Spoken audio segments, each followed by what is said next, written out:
Lo último que instruyó Jesús a sus discípulos que hagan fue ir a todas partes y enseñar a todos a obedecer todo lo que Él les había enseñado. ¿Pero cómo? ¿Cómo 11 judíos, sin educación y poco sofisticados, harían discípulos en todas las diferentes culturas e idiomas del mundo? No tenían dinero, ni poder, ni organización, ni líder.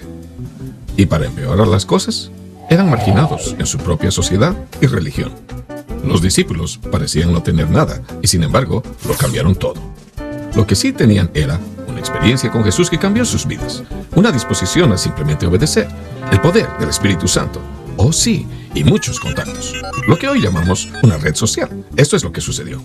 Todo comenzó con oración. Luego vino el poder del Espíritu Santo en Pentecostés. Después de Pentecostés, la gente que visitaba Jerusalén desde lugares lejanos se fue a sus casas y contó a sus amigos y familiares lo que Dios había hecho. Y cuando esas personas contaron lo que habían experimentado, las buenas nuevas de Jesús se propagaron como fuego sin control. Redes sociales post-pentecostales es como el evangelio se hizo viral. Eso fue hace más de 2000 años. Así que, ¿cómo lo estamos haciendo hoy? Hay buenas nuevas y no tan buenas nuevas. Las buenas nuevas son que el número de cristianos está aumentando. Las no tan buenas nuevas son que el porcentaje de cristianos no ha crecido. Entonces, ¿cuál es el problema? ¿Y cómo podemos solucionarlo? El mayor problema parece ser que no todos los creyentes en Jesús son en realidad seguidores obedientes de Jesús. El trabajo principal de ser un discípulo de Jesús es hacer más discípulos, pero no mucha gente lo está haciendo hoy. En el primer siglo, lo que creó una revolución espiritual fueron los discípulos haciendo discípulos, que a su vez hacían discípulos. Decenas se convirtieron en centenas, centenas se convirtieron en miles y antes de mucho tiempo miles se habían multiplicado a millones. Todo porque gente sencilla simplemente obedeció lo que Jesús les dijo que hicieran y enseñaron a los que respondieron a hacer lo mismo. Vamos a continuar, hoy vamos a cerrar este capítulo de soteriología. Es una pequeña pincelada. Ahí tienen la teología sistemática si quieren profundizar en más conceptos. Continuando con el aspecto de soteriología, hoy vamos a mitad de la clase aproximadamente, vamos a estar, ¿verdad?, hablando de esto y luego vamos a estar meditando sobre un testimonio de Aurelio Barreto. La salvación que Dios ha provisto al hombre es completa, una vez y para siempre, tal como el autor de la carta a los Hebreos dice. Pero Cristo, habiendo ofrecido una vez y para siempre un solo sacrificio por los pecados, se ha sentado a la diestra de Dios, porque es un sacrificio perfecto. Todos los otros sacrificios del Antiguo Testamento, todos estos machos cabríos, todos estos becerros, todas estas ovejitas, todo este sistema de sacrificios simplemente estaban siendo una tipología, una sombra de lo que habría que venir, que era el sacrificio perfecto del Señor Jesucristo. Cristo solo se tiene que ofrecer una vez y para siempre, es una vez el sacrificio. Hace muchos años acá en Costa Rica había un grupo que se llamaba Hombres de Fuego, creo que eran ellos, y cantaban una canción que recitaba lo siguiente: es otro clavo en sus manos, es otro clavo en sus pies, cada vez que lo negamos, lo crucificamos otra vez. Y eso impactaba mi vida mucho, pero eso no es una verdad teológica, eso va opuesto a lo que dice la Escritura, porque el sacrificio de Cristo es una vez y para siempre, no tiene que estarse dando continuamente. Por ejemplo, dentro de lo que es la doctrina católica, ellos consideran que Cristo se ofrece, en cada misa se está ofreciendo una vez más el sacrificio de Cristo, una vez más literalmente está siendo sacrificado. Bueno, lo que vemos en la Escritura es que el sacrificio de Él es tan perfecto que quitó todo ese sistema en una sola ofrenda, hizo acepto todas las cosas, quitó el pecado, borró el pecado, lo que no podía hacer los otros sacrificios. Entonces, lo que vemos en la muerte vicaria de Cristo Jesús, sustitutiva de Cristo Jesús, es esto, ¿verdad? Él fue despedazado, literalmente dice, no veríamos parecer en su semblante, nos horrorizaríamos ver, ¿verdad?, cómo Él quedó destrozado, ¿verdad? ¿Y qué es lo que estaba sobre Cristo? La ira de Dios. ¿Por qué? Porque Dios es completamente justo y no puede negarse a sí mismo. Por lo tanto, alguien tenía que pagar por la pena mía, por la pena de cada uno de nosotros.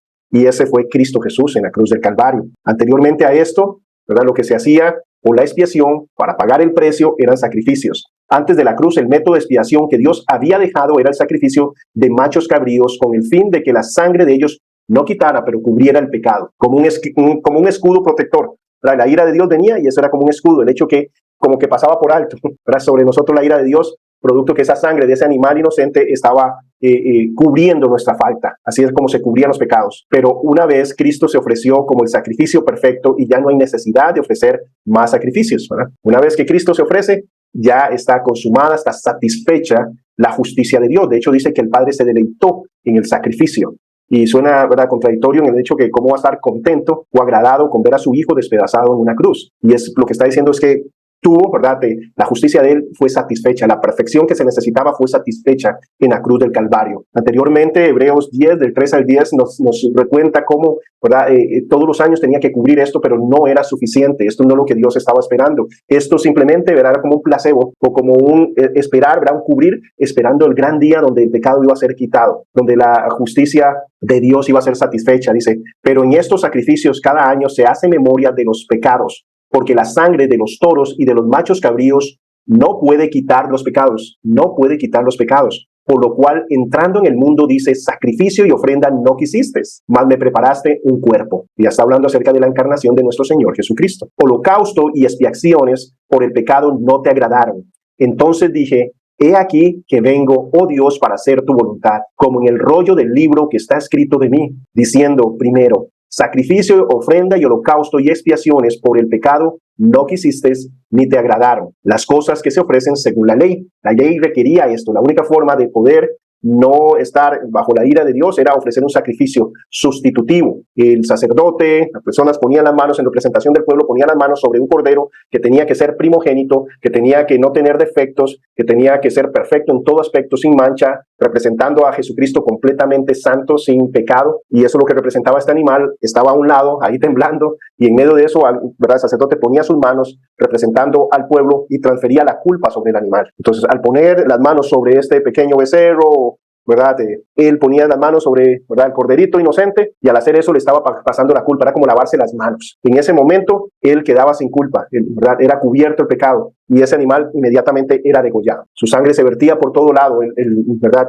Cuando hablamos acerca de este sacrificio anual y todo eso, era como una carnicería. Olía a sangre, olía a carne quemada, era un olor, ¿verdad?, muy fuerte, no es un olor agradable, pero eso lo que representaba era el costo del pecado. Eso lo que representaba es que el pecado realmente es algo aborrecible para Dios, es algo detestable, y costó por eso la sangre de un animal, ¿verdad?, en primera instancia inocente, para cubrir eso. Posteriormente, ¿verdad?, todo eso era representación de lo que iba a pasar una vez y para siempre. Pero la ley exigía eso, diciendo luego, dice, he aquí que vengo, oh Dios, para hacer tu voluntad. Quita lo primero, el pacto antiguo, el pacto que se basaba en tratar de cumplir, y como no podemos cumplir, sacrificar animales, dice, para establecer lo último, ¿no? Este último, ¿qué es? Y en esa voluntad somos santificados mediante la ofrenda de un cuerpo. ¿Cuál? El cuerpo de Jesucristo, hecha una vez y para siempre, justificados para siempre en Cristo Jesús. Esto es lo maravilloso de nuestra salvación. Por eso no necesitamos aceptar a Cristo constantemente, ¿verdad? Eso se hace una vez y para siempre. Es un sacrificio perfecto, absoluto, que sacia, que satisface absolutamente, ¿verdad?, la justicia de Dios. Por eso ya no hay necesidad de estar haciendo estos sacrificios, porque esto solo era una sombra, un tipo esperando el Mesías, añorando el Mesías. Y una vez que llegó el Mesías, el velo se rasgó de arriba hacia abajo, abriéndonos, ¿verdad?, el acceso directo a Dios. Ya no necesitamos sacerdotes, ya no necesitamos intermediadores, solo hay un mediador entre Dios y los hombres, Jesucristo hombre. Y Él abrió ¿verdad?, el velo para que nosotros lleguemos confiadamente ante el trono de la gracia. ¿Por qué? Porque ahora sí fue satisfecho. Ya no ocupamos todos estos becerros, no ocupamos nada de esto. Ahora tenemos acceso, porque el precio que se pagó por nosotros, ¿verdad?, es increíblemente valioso, es la sangre de Jesucristo. Es algo que tal vez no captemos o lleguemos a comprender en totalidad, pero lo que implica eso es que, por ejemplo, los ángeles se asombren de que Jesús, ¿verdad?, que Dios mismo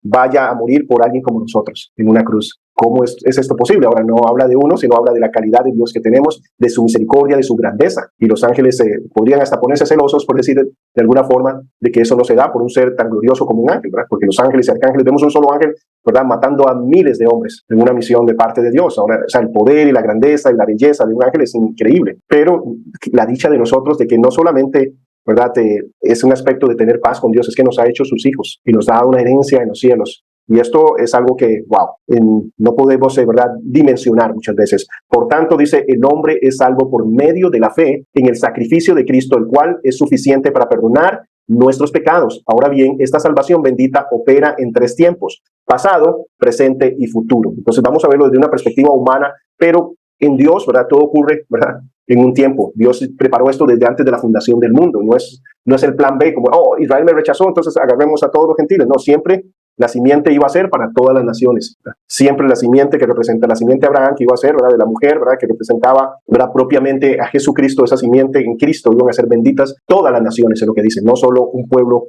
como tal, sino todos los pueblos. La salvación del creyente es un hecho realizado en el pasado. ¿Por qué hablamos de la salvación desde una perspectiva del pasado? Vamos a analizar esto un momento.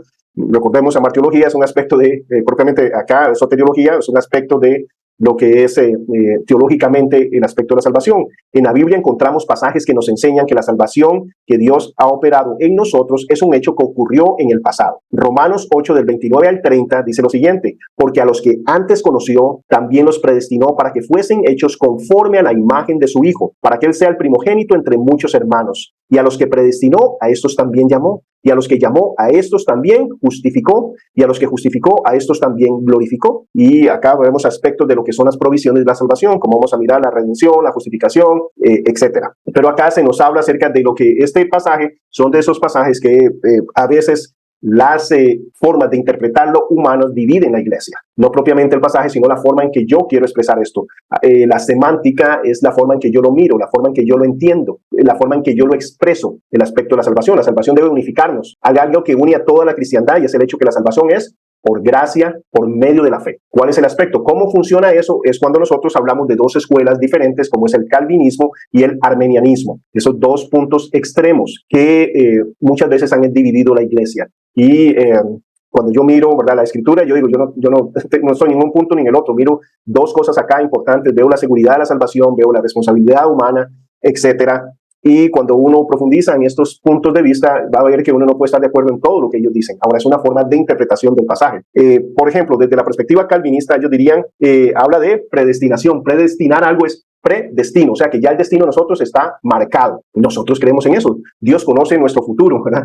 Él ya sabe, dice que las obras que íbamos a actuar, ya Él sabe, ¿verdad?, cuáles son las obras que íbamos a hacer, que las preparó desde antes de la fundación del mundo. Entonces nosotros nos sometemos a su voluntad absoluta y todo, y es su soberanía la que hace todo esto. Entonces cuando hablan de predestinación, ellos hablan de dos aspectos que son los que yo no puedo estar de acuerdo. Estos son formas de interpretación, no necesariamente, ¿verdad?, es algo, ¿verdad?, que la Biblia es clara en eso porque no lo miro. O sea, el día de hoy no lo he mirado. Esto es un debate de 1700 años, desde que empezó el calvinismo y el armenianismo. Pero dentro de ese debate el calvinismo, por ejemplo, ¿por qué no estoy de acuerdo? Bueno, hay dos aspectos ahí. Uno se llama la gracia irresistible y el otro se llama propiamente sacrificio, pero es la expiación limitada, expiación limitada y gracia irresistible. Esos dos aspectos del calvinismo dentro de su sistema teológico son lo siguiente. Lo que nos dice el calvinismo desde esa perspectiva es que como somos predestinados, nosotros no tenemos vela en el asunto. ¿En qué aspecto? Que yo no tengo que hacer nada porque ya Dios me predestinó desde antes de la fundación del mundo.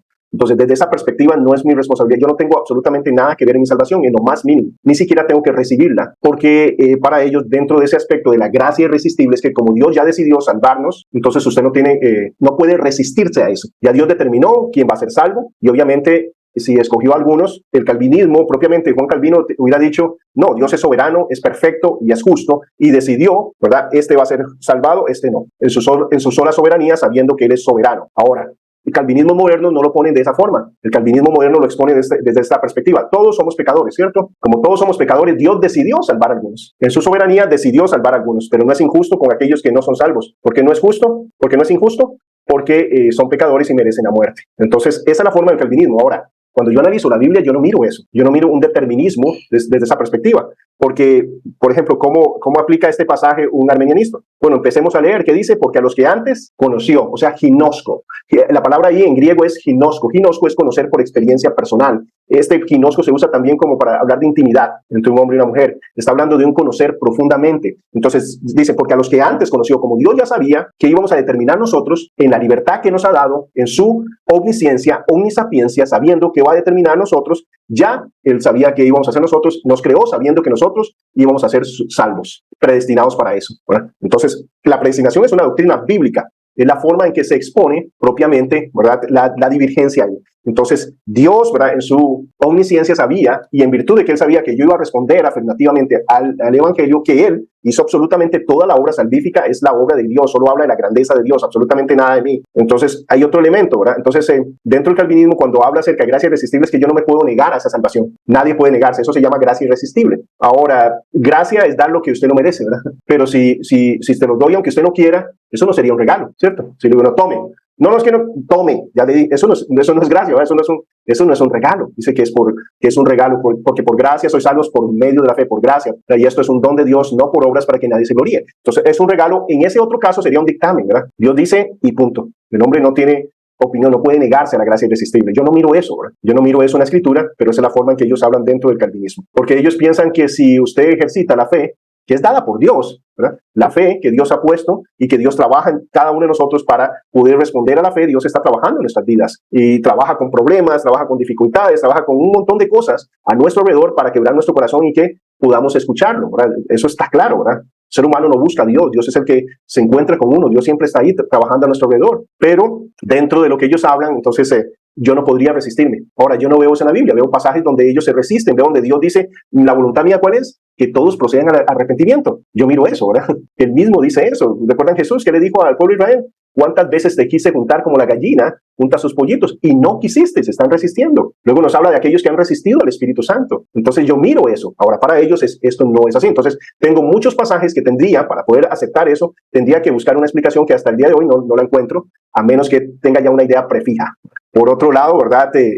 Cuando nos hablan acerca de esto, ¿verdad? Se nos habla acerca de ese preconocimiento del Señor dentro de lo que es la sabiduría de Dios. Hay otro aspecto que el calvinismo habla de que es propiamente la expiación limitada. Expiar algo es, ¿verdad?, pagar por algo. Entonces lo que está haciendo el sacrificio de Cristo es limitado. ¿A quién se limita? A aquellos que Él predestinó. Eso es lo que ellos lo miran así. Entonces Cristo no murió por todos, solo murió ¿por quién? Por aquellos que iban a ser salvos. Ok, lo que pasa cuando yo miro esto es que cuando yo miro Juan 3:16 nos dice, porque de tal manera amó Dios al mundo, que ha dado su Hijo unigénito para que todo aquel que en Él cree no se pierda, mas tenga vida eterna. Entonces habla de que la salvación está expuesta para todo el mundo. El potencial de la salvación es para cualquiera, es para todo el mundo, ¿verdad? No es limitado. Yo miro que entonces potencialmente la salvación alcanza al que quiera, es para todo el mundo. Efectivamente, solo aquellos que creen, ¿verdad? No es efectiva en todos. Mucha gente lo ha rechazado y lo rechazará, pero potencialmente es para todos. Para ellos no, ¿verdad? Entonces Cristo murió solo por los salvos. Ahora, semánticamente, ¿verdad? ¿Por qué? Porque a un final le fue efectivo solo en unos, los que respondieron afirmativamente. Pero la invitación de Dios, ¿cuál es? Que crean. Todo aquel que invocar el nombre de Dios será salvo. La condición que nos pide constantemente todos los evangelios, ¿cuál es? Creer, poner nuestra confianza en Él, no es ser elegido. Entonces, digamos que como tengo todos estos problemas con todos estos versículos, es que no puedo mirar la expiación limitada. Ellos hablan de libre albedrío desde una perspectiva sí, pero no. Entonces sí tenemos libre albedrío, pero no tenemos libre albedrío. ¿Por qué? Porque para ellos el libre albedrío le quita la soberanía a Dios. Yo no miro eso, ¿verdad? Pero así es como lo miran ellos. Entonces él dice, bueno, entonces no se basa en que yo responda, no tiene que ver nada conmigo. Para ellos el que yo responda a la salvación, el que yo ejercite la fe, para ellos ese acto es una obra humana y le quita la soberanía a Dios. Ese es digamos el dilema y eso era 1700 años de debates y demás. Entonces solo lo expongo para que podamos tener una posición general. Pero ¿qué es lo que tenemos bien claro? Por ejemplo, lo que tenemos bien claro es que la salvación es por gracia, por medio de la fe. Y que toda la obra de Dios es un regalo de Dios donde yo no puedo jactar de absolutamente de nada. Pero, ¿verdad?, lo que uno hace y cuál es la invitación que yo le hago a la persona, a recibir este regalo, a ejercitar la fe, a poner su confianza en la obra redentora de Cristo Jesús. Entonces, para ellos, alguien que ha sido predestinado para ser salvo no puede resistirse a esto, aunque quisiera. Pero son puntos teológicos de personas que amamos, hermanos en Cristo y demás, con diferentes aristas. Hay puntos extremos, los cuales sí, de ahí podemos mirar que ya rondan hacia herejías, ¿verdad? Como aquel que dice salvo siempre salvo. Entonces no importa lo que hagas, si eres elegido vas a ser salvo. Eso es un punto extremo que no es bíblico y un mismo calvinista bíblico te va a decir no. Eso no es lo que estamos enseñando. Pero hay gente que ha tomado esa línea de partida. O aquellos también armenianistas que consideran que la salvación se pierde en cualquier momento, por cualquier cosa. Entonces, yo no miro eso, yo miro la seguridad de la salvación. Y ahí podemos, ¿verdad?, seguir explorando cosas. Entonces, acá nos habla acerca de esto maravilloso que Dios nos dice. ¿Pero qué está hablando acá? Todos los verbos son en pasado. ¿Por qué? Porque en la mente de Dios, en el corazón de Dios, en el plan de Dios, ya esto se efectúa. Aquí vemos como Dios nos predestinó desde mucho antes de que naciésemos para esta gloriosa salvación, y a los que predestinó, a estos también llamó, y a los que llamó justificó, y a los que justificó glorificó. Todo esto nos indica que es un hecho que ocurrió en el pasado y que tiene su efecto en el presente, tal y como Pablo no lo menciona. Entonces, cuando nosotros miramos Efesios 1, del 3 al 4, dice, bendito sea el Dios y Padre de nuestro Señor Jesucristo, que nos bendijo con toda bendición espiritual en los lugares celestiales en Cristo, según nos escogió en Él antes de la fundación del mundo, para que fuésemos santos y sin mancha delante de Él. Una de las cosas que nosotros vemos que nos predestinó para que fuéramos hechos conforme a la imagen de su Hijo. Entonces, ¿cuál es la agenda de Dios? ¿Cuál es el objetivo de Dios? Que seamos como Cristo. Ya nosotros no andamos buscando un propósito en la vida, ya tenemos un propósito en la vida, y nuestro propósito es ser conformados a la imagen de Cristo Jesús. El plan de Dios para mí es que yo sea conformado a la imagen de Cristo Jesús. no es que tenga todo lo que añoro, que sea reconocido, que mi nombre sea escrito, ¿verdad?, acá y que me aplaudan. Y no, eso no es el plan de Dios, ni que tenga todo el confort y todo lo que añoro.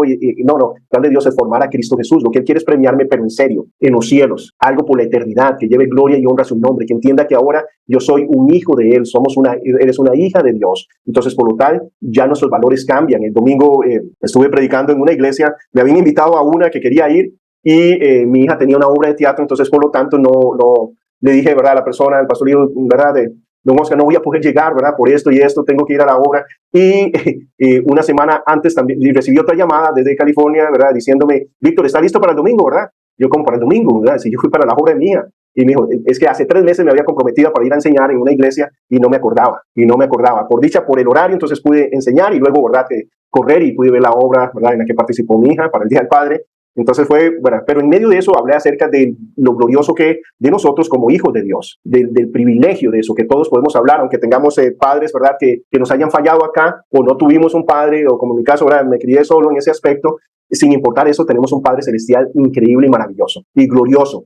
Y a veces no dimensionamos eso, pero una de las cosas que dice es que por eso el mundo ya no nos conoce, porque ahora somos hijos de Dios. Y la palabra para conocer de nuevo es ginosco, por eso no tenemos relación, ¿verdad?, con el mundo. ¿En qué hacer? No tenemos unión con el mundo, tenemos valores diferentes. Y eso es lo que nos habla. Dios ya desde antes de la fundación del mundo, para mí en su presencia, preconocimiento y demás, ya fui escogido en Él, en Cristo Jesús, para caminar conforme a sus preceptos. Pero todo es de Él, toda la gloria es para Él. Nos bendijo, dice, con toda bendición espiritual en los lugares celestiales en Cristo. ¿Cuántas? Con toda bendición espiritual. ¿Y de cuánto estamos echando mano a esto? ¿Cuánto estamos valorando esto? Es que esto es esperanza real, esto es gozo pleno. Y nos habla acerca desde algo que sucedió en el pasado. Por tanto, la salvación tiene un alcance en el tiempo pasado, donde Dios planeó que seríamos salvos por medio del sacrificio de su Hijo. Y por ello se le llaman a Apocalipsis el Cordero que fue inmolado antes de la fundación del mundo. ¿Antes de qué? De la fundación del mundo. Cristo no murió antes de la fundación del mundo, pero desde una perspectiva divina, todo ocurre, ¿verdad? No hay pasado, presente y futuro. Él no tiene, está fuera del espacio, del tiempo y de la materia. Entonces, es un poco, ¿verdad?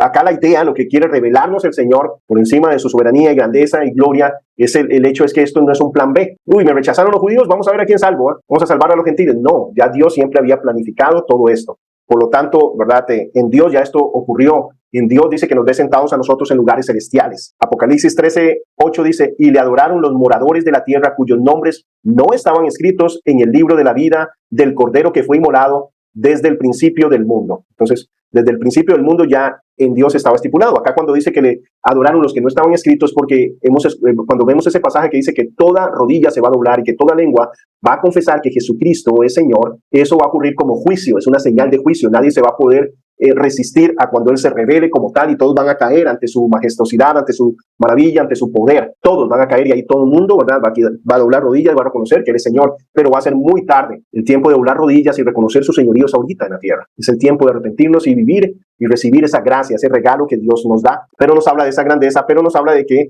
es un cordero que fue inmolado antes de la fundación del mundo, o sea, desde el principio del mundo, aunque eso ocurrió mucho tiempo después, porque recordemos que nos da un panorama desde la perspectiva divina. Aquí se nos presenta a Cristo como un cordero que fue inmolado, es decir, ofrecido en sacrificio por nuestros pecados desde el principio del mundo. Esto una vez más nos confirma que la salvación fue planeada por Dios para ser efectuada en un tiempo. Pero para Dios ya ocurría. Es como cuando Dios cuando nos da una profecía. No es que Dios está cruzando los dedos para ver si pasa o algo así, sino es algo que ya ocurrió en Dios. Ya pasó, simplemente nos está contando lo que ya sucedió, porque Él está fuera del tiempo y del espacio. Nos está revelando algo que para nosotros va a ocurrir en el futuro, pero en Dios ya eso ocurrió.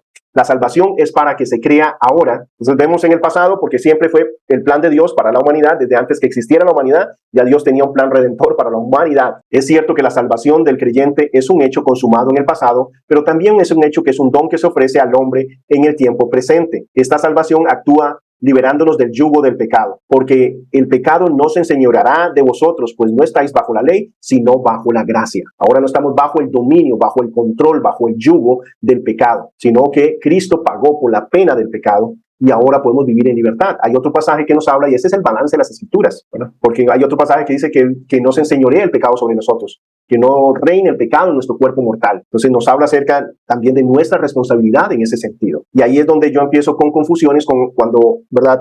Un calvinista me dice que es que no hay libre albedrío, pero sí tenemos responsabilidad sobre el pecado. Ahora, si yo no estoy en Cristo, ¿cómo voy a tener yo responsabilidad del pecado si yo nací pecador? Yo no me volví pecador, yo ya nací con una naturaleza pecaminosa. Entonces, no puedo encajar estas situaciones cuando veo estas discusiones, ¿verdad? En cuanto a que no es, ¿verdad? Que el hombre, ¿verdad? Como tal, es responsable en una cosa sí tiene libre albedrío, pero no en otra cosa. Entonces yo entiendo que nadie busca a Dios y que Dios es el que lo busca y trabaja a mi alrededor, pero creo que yo sí tengo, o sea, que Dios me da la libertad a mí para decir sí y recibir el regalo de la salvación. Es lo que miro, por eso la invitación. Es que yo no encuentro ningún pasaje donde me diga, no, es para los elegidos, es porque eres elegido, es porque, ¿verdad? Si no dice cuál es la condición, creer, no es ser elegido, sino creer. Obviamente, todos los que creímos fuimos elegidos, esto está claro, ¿verdad? La predestinación es una verdad como tal, pero creo que en todo momento, ¿verdad? La salvación se ofrece a todas las personas. Gracias a esta salvación, hoy somos libres de la condenación. Hoy, ahora pues, dice, ninguna condenación hay para los que están en Cristo Jesús, los que no andan conforme a la carne, sino conforme al Espíritu, que caminan en la obediencia al Señor. Pero acá más que eso nos está hablando acerca de que se entienden justificados por la obra de Cristo Jesús, que esa es la verdad del Espíritu Santo en nosotros, no conforme a lo que hacemos, no andan conforme a la carne, justificándose en la carne, hablando de salvación, sino que ahora están en Cristo Jesús, su confianza está en Él, y ahí es donde debemos mantenernos. Dice, en general, la salvación que Dios nos ofrece nos da ahora una vida nueva. De modo que si alguno está en Cristo, nueva criatura es. Las cosas viejas pasaron y aquí todas son hechas nuevas. Y esto, ¿verdad? Es el versículo favorito de mi esposa. Es un versículo poderoso, es un versículo que se utiliza mucho propiamente en consejería, porque nos habla acerca de esta verdad para nosotros como hijos de Dios. Ahora que somos hijos, cuando somos hijos todo cambia. Y ahora que somos hijos y tenemos una nueva naturaleza, debemos entender que somos nuevas criaturas. Ya todos los problemas que veníamos acumulando del pasado, todas nuestras carencias, todo eso quedó aparte. Y ahora podemos vivir conforme a lo que Dios quiere. Yo ya no tengo una excusa para decir no puedo ser un buen padre, aunque me haya creado, verán, que nunca lo haya conocido. Ya no puedo decir eso porque ahora soy una nueva criatura en el Señor. Y Dios nos da su Espíritu y somos templo del Espíritu Santo. Hemos sido sellados con el Espíritu Santo. Dios habita en nosotros. Y ahora, ¿verdad? Hemos sido libertados y podemos caminar conforme a lo que Dios quiere que nosotros hagamos. Y cuando no es así, nos arrepentimos y continuamos. Pero somos nuevas criaturas. Todas las cosas viejas pasaron y aquí todas son hechas nuevas. Por supuesto, tengo que quitar las mentiras del enemigo, las justificaciones y poner la verdad de Dios y caminar conforme a lo que Él dice. Pero esto es uno de los regalos maravillosos de aquí y ahora que tenemos por medio de esta común salvación. Por ello, dice, la salvación tiene un alcance en el tiempo presente. La salvación se seguirá operando en la eternidad, ¿verdad? En el futuro nosotros vamos a ver cómo, ¿verdad? Opera la salvación, el resultado final, cuando seamos transformados, conformados a la imagen de Jesucristo. Finalmente, la salvación también opera en el futuro, ya que en la eternidad seremos glorificados y llegaremos a heredar en el reino de los cielos. Y escuchemos esto. Dice 1 de Pedro 1, del 3 al 5. Bendito el Dios y Padre de nuestro Señor Jesucristo, que según su grande misericordia nos hizo renacer a una esperanza viva, real, por la resurrección de Jesucristo de los muertos. Para lo siguiente, quiero que apunten lo que usted espera en el cielo. Este va a ser su futuro. Y el futuro de nosotros dice para una herencia, y eso es lo que tenemos, ese es nuestro testamento, eso es lo que nos toca. Dice, una herencia incorruptible, incontaminada, inmarcesible, reservada en los cielos, donde no hay ladrones, donde no hay devaluación, donde no se acaban las cosas, donde es para siempre. Es ahí donde tenemos nuestro lotecito. Esta herencia incorruptible, incontaminada, inmarcesible, que dentro de esta herencia para mí me habla de un cuerpo glorificado, de un cuerpo que ya no está, que está completamente libre de una naturaleza pecaminosa. Es algo glorioso. Dice, reservada en los cielos para vosotros, que sois guardados por el poder de Dios mediante la fe. De nuevo aquí veo las dos cosas. Soberanía de Dios, responsabilidad humana. ¿Por qué miro eso? Porque sois guardados por el poder de ¿quién? Mío y mis ganas. No, por el poder de Dios. Ahora, ¿cómo opera eso? Mediante mi confianza en Él, por medio de la fe. Poner nuestra confianza en la obra redentora de Cristo Jesús. Sois guardados por el poder de Dios mediante la fe. Dice, para alcanzar la salvación que está preparada para ser manifestada a su debido tiempo, en el tiempo postrero. En el tiempo postrero, o sea, que está hablando de la culminación de todo, ¿verdad? Por lo que nosotros vivimos. La salvación completa, la redención absoluta. De esta forma, opera la salvación de Dios, siendo planeada en el pasado y consumada por Cristo en la cruz. Hoy está disponible para todo aquel que en Él cree. Y a través de su gracia llegamos a ser perfeccionados hasta el día que partamos de este mundo para estar en Él. Allí, ¿verdad? Nuestra salvación será completa. Primera de Juan 3:2 dice, amados, Ahora somos hijos de Dios. Y nos lo habla desde una perspectiva presente. Somos hijos de Dios. Ahora, como hijos de Dios, absolutamente todo cambia. Una cosa es ser, ¿verdad? Alguien ha llegado a alguien que es familia. Los ángeles se asombran de esto, que Dios nos habla que somos hijos de Dios. Ahora, somos hijos como adoptivos de Dios, ¿verdad? Pasamos a ser hijos adoptivos de Dios. Él determinó eso para nosotros. Y esto es algo increíble. ¿Por qué volvió el hijo pródigo a la casa? Porque era hijo. Como hijo podrías vivir, ¿verdad? Sin entender estas cosas, sin disfrutar estas cosas, en esa ignorancia, no en obediencia a Dios, no gozando de la libertad de Dios, pero el Hijo, ¿verdad? El Espíritu Santo va a estar trabajando hasta el punto que, ¿qué es lo que tenemos que hacer? Lo que hizo el Hijo pródigo, cayó en sí. Porque estoy yo acá cuando puedo estar allá, cuando puedo estar en la intimidad con Dios, cuando Dios me ha llamado a esto. Ahora que somos hijos, la relación cambia. Entonces podemos ponernos en una posición donde estamos ahí y Dios puede, ¿verdad? Recibir placer en nuestra vida, puede poner, ¿verdad? Estamos en una situación donde Dios puede bendecirnos o ponernos en una situación donde Dios nos va a corregir, nos va a disciplinar, nos va a molestar, pero porque somos hijos, ya las cosas son diferentes. Yo, ¿verdad? Comprendí más el aspecto de Dios como padre cuando tuve a mi hija y, ¿verdad? Les he dicho mi pasión por ella, o sea, nunca voy a dejar de amarla, indiferentemente se porte bien o mal, mi amor va a estar ahí, pero en cierto momento, de acuerdo a su comportamiento, voy a poder bendecirla o voy a tener que disciplinarla por mi amor por ella. Las dos siempre, las cosas que haga es en virtud de mi amor por ella, es igual el Padre. El Padre Celestial, ¿verdad? Nos ama y en virtud de ese amor es que opera a nuestro alrededor en las diferentes circunstancias. Ahora, recordemos siempre el objetivo. Cuando tengo un objetivo claro, puedo llegar a puerto seguro. Su objetivo es formar a Cristo Jesús en mí. ¿Por qué? Porque Cristo es el Hijo, ¿verdad? Obediente del Padre. Es el Hijo al que Él puede bendecir, es el Hijo al que Él puede, ¿verdad? Glorificar, etcétera. Cuando estaba enseñando, por cierto, el domingo, Dios me habló, ¿verdad? Y hay un concepto que leí en estas semanas sobre la palabra para maestro dentro de lo que es la nación japonesa. Entonces, al parecer, la palabra japonesa para maestro significa aprendiz, ¿verdad? Entonces, un maestro debe ser alguien que siempre está aprendiendo, que siempre está creciendo. Es como, por ejemplo, hacer discípulos tengo que ser un discípulo de Jesucristo. El ser un discípulo de Jesucristo me va a guiar a mí a ser discípulos a las personas a mi alrededor. Entonces, Dios me decía, Víctor, ¿sabes cómo es la forma práctica de llegar a ser un buen padre? De ser un buen padre, siendo un buen hijo.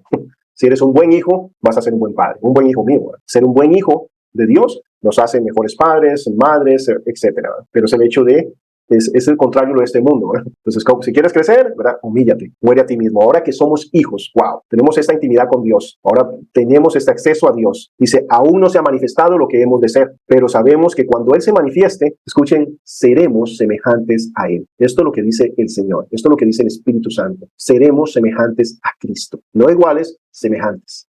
Obviamente es Él es el unigénito del Padre, porque Él comparte la esencia del Padre. Es una sola sustancia, un solo ser eterno, coexistente, etcétera. El Hijo eterno del Padre. Pero somos hijos por adopción y vemos que nos habla de una herencia, nos habla que seremos semejantes a Él. Esto es el gozo. Por esto es que muchos perdieron su vida, entendiendo estas verdades. Dice, porque le veremos tal y como Él es, cara a cara, delante de Dios. Wow. Y eso es lo que nos habla la salvación. Entonces vamos a ver ahora un testimonio. Este es un señor, ¿verdad? Que se llama Aurelio Barreto III. Es un cubano y él llegó hace muchos años a la iglesia allá en California y nos contó su testimonio y demás, y luego, ¿verdad? Estuvimos conversando, ¿verdad? Sobre, ¿verdad? Su vida, y vamos a hablar acerca de esto en cuanto a mirar aspectos importantes a la hora de compartir el evangelio. Entonces pongamos atención y luego está en inglés, por cierto, está en inglés, van a tener que mirar los subtítulos, todo está con subtítulos, pero luego yo voy a hacer un resumen y vamos a ir viendo paso a paso, ¿verdad? Lo que ocurrió en su vida. Hello, welcome. My name is Aurelio Barreto. I'm the founder and CEO of C2A Christian Stores and NOTW Clothing. I'm from Cuba. I came to this country in 1967 in the pursuit of the American dream. As a kid, I remember having this weight on my shoulders. I had a need to be liked. I wanted to be accepted. I got into doing drugs when I was in 9th grade because I thought that doing coke and smoking pot and drinking would take the emptiness, but it made me feel worse and my life wasn't working. I get off the drugs and it's still me, you know? So I thought, if I could date the prettiest girl, if I could date the prettiest girl in the school, then people will like me. I'll be popular. I'll be accepted. It started with one girl after another, after another, after another. I was literally burnt out. I was just ready to die. And I'm ready to commit suicide because I realized girls can't fill the emptiness. The drugs can't take the pain away. I didn't know where to go. And then I remember why my parents brought me to this country in the pursuit of the American dream. And I start looking to being this moral man. I'm not into the sex. I'm not into the drugs. My life begins to change. I get married, I start working really hard, and I thought if I could make $1 million, then I'll be somebody. I started my first business, and I started the second business, and I'm 25 years old, 27 years old, I'm 30 years old. I've got this company with 600 employees, sales of $62 million a year. My earnings were a little bit over $8 million. That's a lot of money. This time in my life, my house is in order. I was going to church, I would donate, I would tithe, I would do all the right things, but in the inside, oh my gosh, I was dying on the inside. I was like dead man's bones. On the inside, I was full of pride. At the root of every imaginable sin, pride. It was always about me. Greed. I remember having 2 million, only wanting 5. Man, if I could just get to 10, if I could just get to 15, then I'll be happy. Then my problems will go away. Then my house will be in order. 20 couldn't do it. But time goes on and time goes on and time goes on. I wake up on my 37th birthday. I can't get out of bed because this emptiness was so intense in my heart. You would think I could buy the happiness. You would think I would buy peace and security. I was down. And this is probably the third time in my life where I'm ready to commit suicide because I went to God, but he was up there and I was down here. And I said, God, why aren't you listening to me? God, I just want to die, God. Do you know what I'm talking about? Where you get to a point, you're just at a dead end, This guy, I'm having lunch with him. He was the principal of the school, Randy. I'm talking to him and he goes, hey, Aurelio, thank you for making donations to the school. And hey, anything you want, Randy.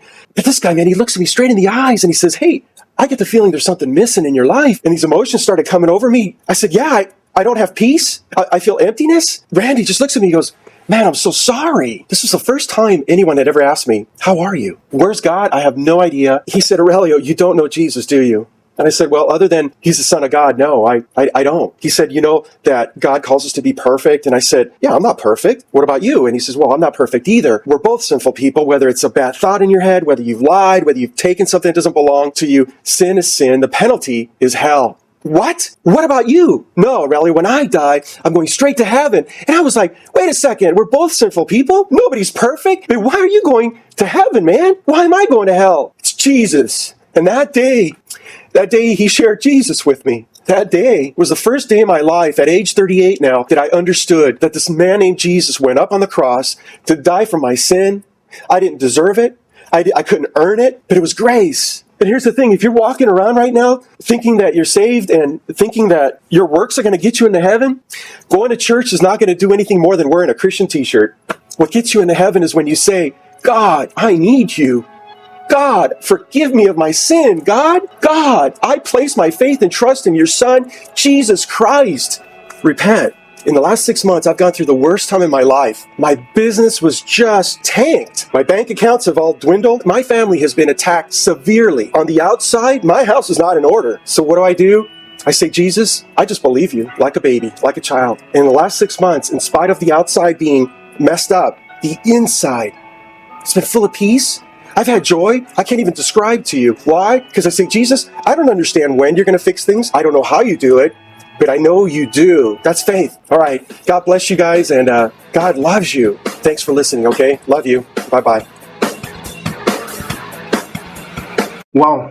¿Verdad? Es el poder del Evangelio, de enseñar correctamente el Evangelio. Entonces vamos a hacer un resumen un poquito sobre la vida de Aurelio. Aurelio nació en Cuba, en cuna de oro. Esas son las partes que tal vez no salen ahí.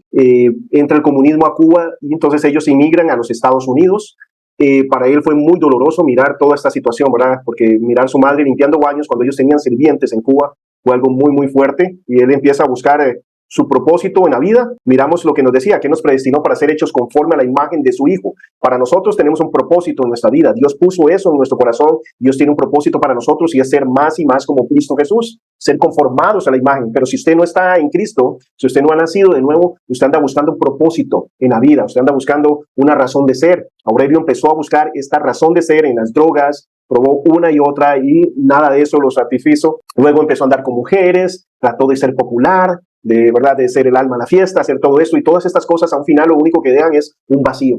Salomón nos lo dice, vanidad de vanidades, todo es vanidad, y nos lo dice Salomón desde una perspectiva que él abusó absolutamente de todo, lo probó todo, y al final dice, temer a Dios y guardar sus mandamientos es el todo del hombre. Bueno, Aurelio en medio de todo esto empieza con crisis emocionales, tratando de satisfacer este vacío que tiene en medio de esta situación, viendo a su madre, ¿verdad? Limpiando baños y demás. Él intenta suicidarse varias veces. La primera vez cerca de los 18 años, porque no ve razón por la cual vivir. Y en medio de todo eso, digamos, lo que lo motivó, esta nueva cosa que vende el mundo, porque el mundo pasa vendiéndonos cosas, ¿verdad? Nos manda vendiendo propósitos baratos, propósitos pasajeros, propósitos que realmente no satisfacen, pero nos manda vendiendo propósitos. Sea un profesional, tenga su casa propia, tenga su vehículo, deje un nombre, siempre ¿verdad? Nos está vendiendo propósitos, sea el mejor, y todo eso para ocuparnos en eso.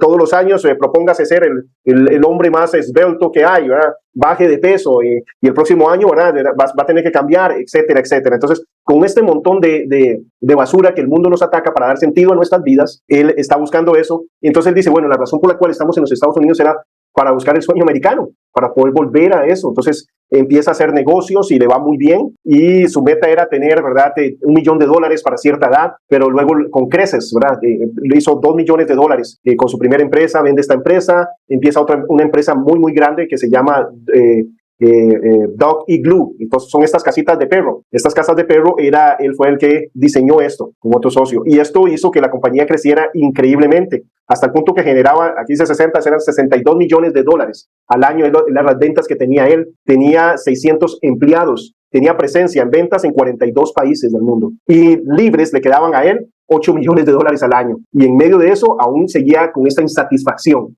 Seguía como cuando uno estaba esperando la bicicleta, ¿verdad?, para diciembre, y todo, ¿verdad? Pasó meses esperándola, se la dieron, y a las 2 semanas estaba tirado en el patio, ¿verdad? Porque, ¿verdad?, toda la ilusión, todo lo que uno esperaba y todo eso, se va todo, ¿verdad?, abajo. Esas son los propósitos de este mundo. Eso es lo que, el vacío que genera eso, porque nunca habrá siempre uno más. Y dice Aurelio que él decía, bueno, ya tengo 8 millones, voy a los 10 millones, los 15 millones. Bueno, dice, los 20 no lo pudieron hacer. En medio de, ¿verdad?, de tener $20 millones en su cuenta en el banco y demás, luego de ir a Nueva Zelanda por un mes de vacaciones, él llega, está en su sala y dice, ese día ya no podía levantarme de la cama. Estaba ahí tirado en mi sillón y no podía levantarme. ¿Para qué me voy a levantar? Para $1 más. Eso no me satisface.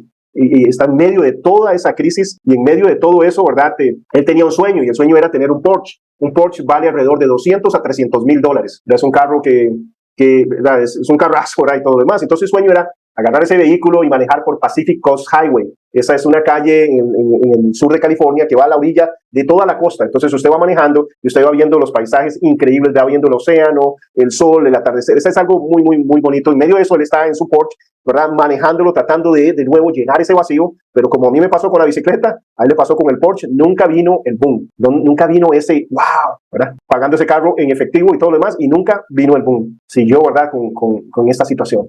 Entonces, en medio de eso, sin poder levantarse, en este momento él era un hombre muy moral, un hombre responsable, un hombre moral, dedicado a la familia, oraba todas las noches, pero nunca había escuchado el evangelio. Él asistía a una iglesia, pero nunca había escuchado el evangelio de Jesucristo. Él tenía a Cristo como algo bueno para tener, ¿no? No tenía una relación personal con Dios. Para él era algo bueno por hacer. Así era como, ¿verdad?, si soy disciplinado, me va bien en la vida y eso es lo que busco, pero realmente no había escuchado, ¿verdad?, el evangelio de Jesucristo, a pesar de que asistía a una iglesia, diezmaba, hacía donaciones, era fiel a su esposa, etc. El 18 de marzo de 1998, por la gracia de Dios, me di cuenta de que yo era un pecador. En realidad, lo que él tiene es un encuentro con el director de la escuela, que se llamaba Randy, en la escuela de sus hijos. Él hizo una donación de unas computadoras, y Randy lo invitó a tomar café para agradecerle, ¿verdad?, por el gesto de donar estas computadoras para la escuela.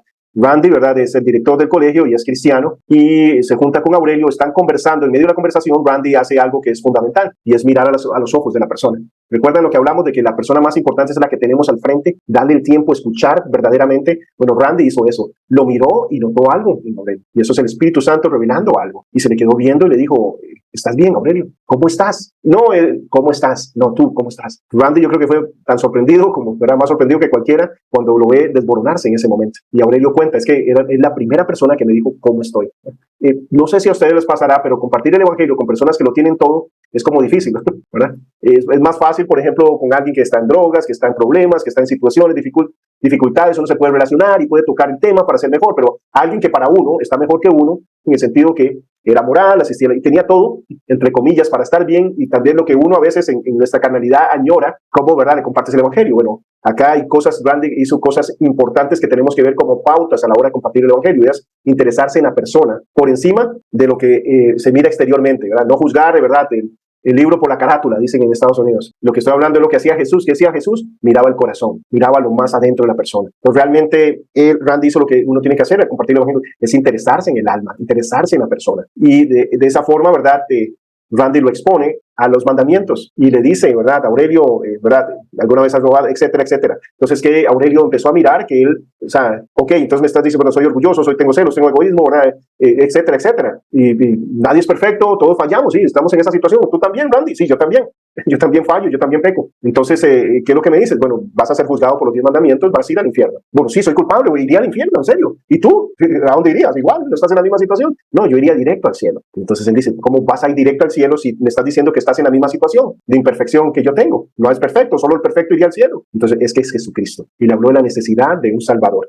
Entonces dice, me di cuenta de que era pecador, orgulloso, egoísta, ¿verdad?, tenía celos, y que enfrentaría un juicio al morir. Algún día, ¿verdad?, voy a estar ahí cuando muera y recibir la pena del infierno eterno por mis pecados. Ahora, vemos dos cosas en las cuales Randy utilizó con Aurelio. ¿Cuáles son? Apuntó al corazón. Vamos a estar mirando esas cosas, pero es que es apuntar al corazón. ¿Que hay en el corazón de la persona? Hay dos cosas. La ley de Dios, ellos saben qué es bueno y qué es malo. Todos tenemos, ¿verdad?, el Señor ha puesto en nosotros ese conocimiento de lo bueno y lo malo. Y lo segundo es un sentido de eternidad. Y es que, ¿verdad?, voy a morir y que hay algo después de la muerte. Entonces todo el mundo piensa en el asunto de la muerte, de lo que haya después, inventa mil cosas, pero está en ese sentido. Y el otro, ¿cuál es? El aspecto de lo bueno y lo malo. Entonces usamos la ley para que las personas entiendan, bueno, ok, estamos cortos y un día vamos a estar delante de Dios. Pues nadie es eterno, ¿cierto? Todos vamos a morir, somos finitos. Ahora, esta conversación debe ser encauzada hacia esto. ¿Por qué? Porque si no, nosotros vamos a estar argumentando con personas. Por ejemplo, si ahorita estoy hablando con el oficial de seguridad aquí donde vivo, un condominio, y el oficial de seguridad estamos conversando, haciendo conversaciones sobre esto. Pero, por ejemplo, algo de lo que uno quiere hacer es encauzar la conversación, porque ya me dijo, no, vamos a sentarnos, Víctor, y todo lo demás, pero ¿cuál es lo que él quiere hablar? Como usted es teólogo, yo quiero que me explique el asunto de las almas que andan ahí rondando. ¿Cómo las almas que andan rondando? Sí, las que se fueron antes de tiempo. Y yo, ¿cómo se puede ir alguien de tiempo si Dios está en control y soberano y todo? No, pero es que está comprobado. No, yo lo he visto, ¿verdad? En Google, ¿verdad? Lo he visto aquí no sé, ¿verdad?, en las redes sociales, y he mirado que aquellos que se van antes de tiempo, a todos se les pierde el zapato izquierdo. Entonces, imagínense, ¿verdad? Entonces, el problema de eso es que vamos a perder el tiempo hablando de un montón de cosas. Ahora, yo voy a utilizar eso y recanalizar y apuntar a lo importante. Digo, ok, vamos a hablar sobre eso en su debido tiempo, pero ahorita debemos ubicarnos en lo eterno. Si usted muriera, ¿a dónde iría? ¿Usted se considera buena persona? Me va a decir que sí, ¿verdad? Exactamente. Entonces, canalizar y enfocarnos, porque si no empezamos a hablar de todo. Tengo otro, ¿verdad?, un tío en Estados Unidos, y cada vez que nos juntamos y quiero enfocarlo, me va a hablar de ovnis, me va a hablar, ¿verdad?, de conspiraciones, me va a hablar, ¿verdad?, de todo tipo, pero para no encauzarse en esto. Entonces, qué importante apuntar el corazón, fue lo que hizo directamente, ¿verdad?, de Randy. Sí, por encima de quedarle bien a él, ¿verdad?, sabiendo que había hecho una donación, y no se dejó intimidar por eso, sino que lo amó. Aunque eso implicara ofenderlo, aunque eso implicara que tal vez ya no iban a haber más donaciones, no importa eso.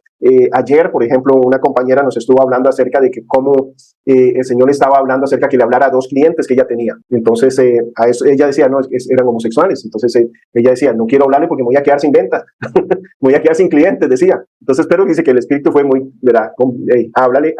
Entonces, el Espíritu le habló, y producto de eso, ¿verdad?, dice que eran 2, uno que era muy agresivo y demás, y el otro muy pasivo. Entonces, que en una ocasión donde ella va a dejar, no sé qué es lo que vende, ¿verdad?, el producto a estas 2 personas, el que era más pasivo estaba ahí, y dice, el Señor me tomó, el Espíritu Santo me dijo, habla.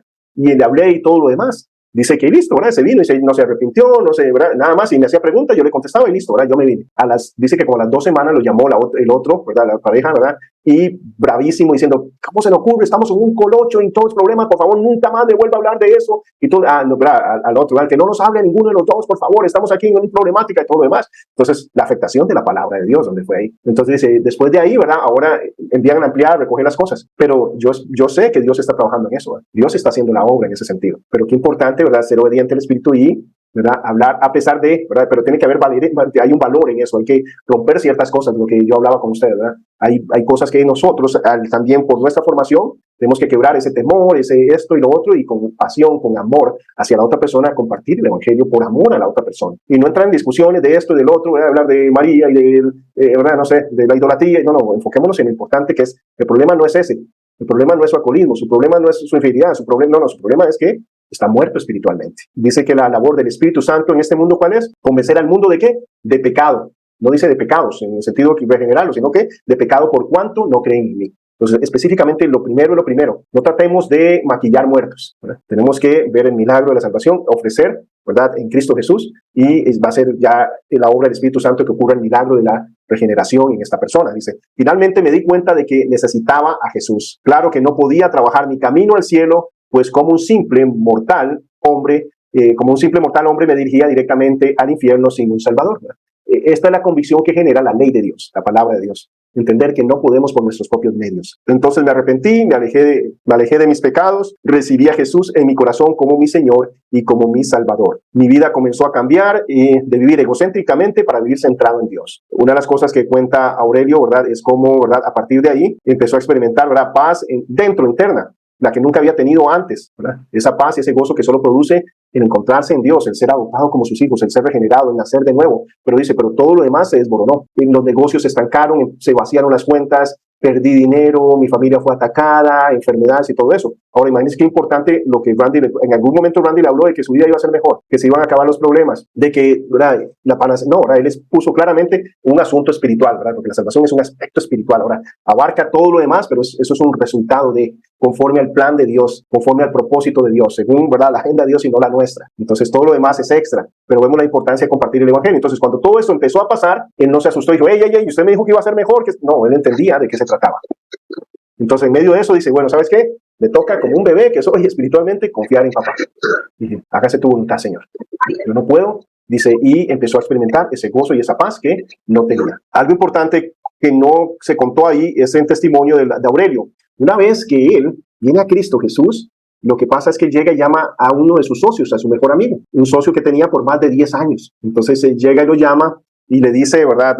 Yo creo que le puse Randy ahí, pero no se llamaba así porque Randy era el director de la escuela. Pero bueno, él lo llama y le dice, ¿verdad? No sé, Marcos, adivine qué pasó. Entonces, ¿qué pasó? Aurelio, nunca te he escuchado tan feliz, hace muchos años que no te... ¿Qué pasa? Recuerda lo que dije en el Porsche, que estaba esperando un buggy que nunca llegó. Y ahora sí. Dice, ¿qué pasó? ¿Qué se compró ahora? ¿Un Hummer o qué? ¿Qué se compró? ¿Un Lamborghini? Y él, ¿verdad?, diciéndole, ¿qué negocio hizo? Dice, no, es que ahora sí encontré paz, ya encontré gozo, plenitud. ¡Wow! ¿En serio? Y el otro, ¿verdad?, le decía, Marco le decía, Aurelio, ¿pero qué pasa? ¿Estás con drogas o qué? Dice, no. Es que acepté a Cristo como mi Señor y Salvador. Nací de nuevo, Randy. ¿Verdad, Marcos? Y el Marcos le decía, no decía nada, y él seguía diciéndole y emocionado y demás, y al otro lado no se escuchaba nada de Marcos. Pero Marcos, ¿estás ahí? Sí, Aurelio, pero esto, lo que quiero que sepas esto, tengo que compartir esto, y tú eres mi mejor amigo, ¿cómo no voy a compartirlo contigo? Y él dice, Aurelio, ¿sabes qué? Es que somos hermanos en Cristo. Aurelio, es que vamos a pasar la eternidad juntos, Aurelio. Entonces dice, okay, ¿cómo, Marcos? ¿En serio? Sí, claro, yo soy cristiano. Toda mi vida he sido cristiano, y mi familia y demás. Entonces Aurelio dice, Marcos, pero lo que usted me está diciendo es que por 10 años usted sabía que yo iba rumbo a un infierno y usted nunca me dijo nada. ¿Eso es lo que me está diciendo, Marcos? Marcos, lo que usted me está diciendo es que mi esposa, que cuando veníamos tarde de las juntas y demás, se levantaba, te ve como un hermano y nos hacía comida, lo que ocupáramos, estaba allí súper atenta.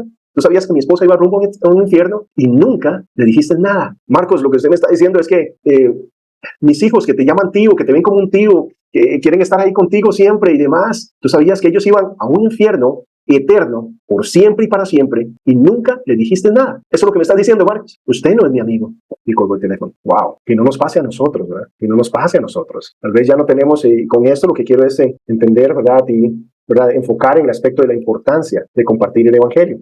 Yo no puedo volver a la escuela donde estaba antes, ¿verdad?, pero sí puedo, ¿verdad? Hoy en día tengo vecinos, tengo familiares, personas a mi alrededor que tal vez nunca han escuchado el evangelio correcto de Jesucristo o nunca lo han escuchado. Es importante que la gente con las que yo me topo, que estoy, ¿verdad?, a mi alrededor, conozcan de Cristo, sepan, escuchen el mensaje. Que de nuevo, que nazcan o no de nuevo, es un asunto espiritual, es un milagro. Y eso es Dios. Yo lo que me toca es orar, prepararme, dar lo mejor de mí, pero va a ser el Espíritu Santo el que haga las cosas, pero yo poder hacer lo que debo hacer. Qué triste esto, ¿eh? Qué triste, ¿verdad?